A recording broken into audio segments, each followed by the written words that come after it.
As-tu déjà ressenti ce nœud dans le ventre lorsque ton partenaire met du temps à répondre à un message?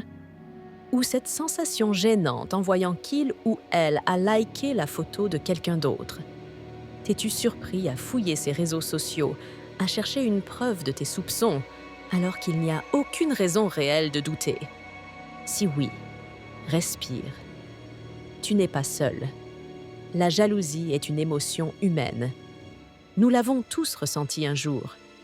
Mais quand elle devient constante, étouffante, quand elle envahit tes pensées et te prive de ta paix intérieure, alors ce n'est plus juste une émotion, c'est un vrai problème. Aujourd'hui, je veux te parler avec sincérité, pas pour te juger, pas pour te dire que tu exagères, mais pour t'aider à comprendre ce qui se cache vraiment derrière cette jalousie excessive et surtout, comment la dépasser sans perdre ni la personne que tu aimes, ni toi-même. La première chose que tu dois savoir, c'est que la jalousie, en soi, n'est pas mauvaise.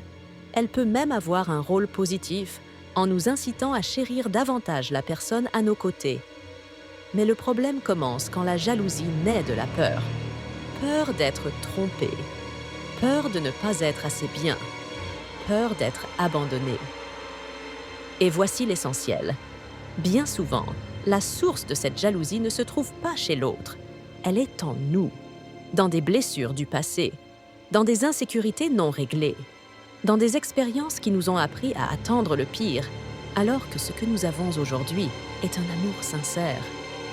Alors, comment commencer à guérir? La première étape, c'est de s'arrêter et d'observer. Quand la jalousie te frappe, ne réagis pas à chaud. Pose-toi des questions. Qu'est-ce que je ressens exactement? Ce qui me fait mal est-il réel? Est-ce que je réagis à quelque chose qui se passe maintenant? Ou est-ce que je revis un passé douloureux? Peut-être as-tu été trompé dans une relation précédente? Ou peut-être as-tu grandi dans un environnement où la méfiance régnait? Quoi qu'il en soit, tes émotions sont légitimes. Mais tu as la responsabilité de ne pas laisser ton passé détruire ton présent. La deuxième étape, c'est la communication. Garder tout pour soi ne fait qu'alimenter l'insécurité. Mais attention, parler ne veut pas dire accuser. Cela signifie s'ouvrir avec honnêteté. Au lieu de dire « tu me caches toujours des choses », essaie de dire « quand tu ne me dis pas avec qui tu es sorti, je me sens en insécurité. Je sais que c'est quelque chose que je dois travailler, mais j'aimerais qu'on en parle. » Quand tu parles avec vulnérabilité, sans attaquer, l'autre a plus de chances de t'écouter avec empathie. Et cela change tout. Il faut aussi lâcher prise, surveiller le téléphone, suivre les faits et gestes, tester la fidélité. Rien de tout cela ne t'apportera la paix. Au contraire, cela t'enchaîne davantage à ta peur et t'éloigne de la confiance. La vérité, c'est qu'on ne pourra jamais tout contrôler. Ni toi sur ton partenaire, ni lui ou elle sur toi. Faire le choix de faire confiance, ce n'est pas avoir la garantie qu'on ne souffrira jamais. C'est choisir de vivre avec légèreté, même en sachant que le risque existe. Pour pouvoir faire confiance à quelqu'un, il faut d'abord avoir confiance en soi. Comment est ton estime de toi? Prends-tu soin de toi? As-tu tes propres centres d'intérêt, tes amis, tes projets? Ou est-ce que toute ta vie tourne autour de ta relation? Quand tout ton univers dépend de l'autre, la peur de perdre grandit. Mais quand tu as ton propre monde, tes propres moments, tes rêves, tu n'as plus besoin de t'accrocher si fort par peur de tomber. Parce que ton propre équilibre, c'est toi. L'amour sain n'a pas besoin de surveillance. Il a besoin de respect, de liberté, de vérité. Il a besoin de deux personnes entières qui se choisissent chaque jour, non pas par peur, mais par envie. Cela dit, faire confiance ne veut pas dire ignorer les vrais signaux d'alerte. Si ton partenaire ment, cache des choses importantes, répète des comportements blessants, c'est normal d'être inquiet.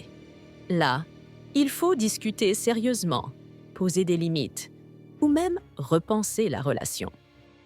Mais si ta jalousie vient de tes blessures et tes insécurités, alors le travail est à faire en toi.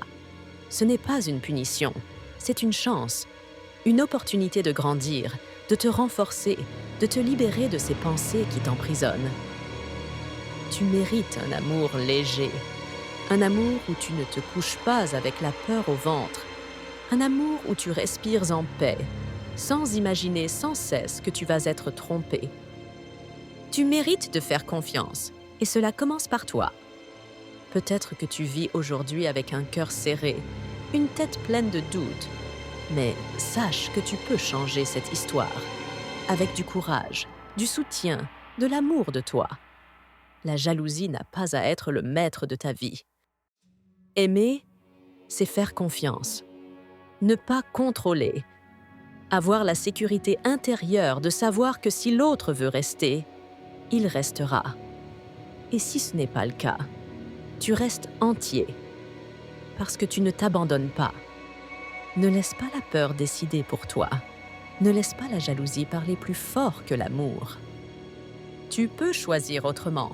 Tu peux vivre autrement.